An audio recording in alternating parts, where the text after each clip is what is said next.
Դե ինչ, պատմություն կերտեցինք միասին և ես անկեղծ շատ հպարտ եմ, որ միասին աշխատել ենք,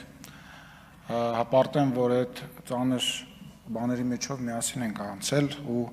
կյանքում իրար վրա որևիցե ձևով կասկած չենք ունեցել, նաև լավ բաների համար եմ հպարտ, որովհետև այն ճամփորդությունները, այն իրադարձությունները, այն բանակցությունները, այն միջազգային հանդիպումները, որը որ մենք ենք իրականացրել միասին, իրոք պատմական են,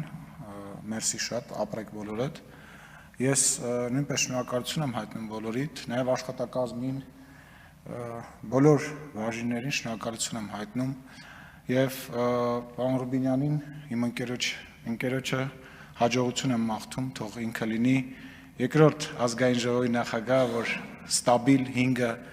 տարի կունենա ազգային ժողովում և եթե ինչ-որ աշխատանքիս ընթացքում ինչ-որ մեկի նկատմամբ անարդար եմ եղել, թող ներողամիտ լինեն, դուք գիտեք, որ ես բոլորիդ սիրում եմ ու ինչքան կարևոր եք բոլորդ իմ համար և վերջում կեցե նահատակները և կեցե Հայաստանի Հանրապետությունը։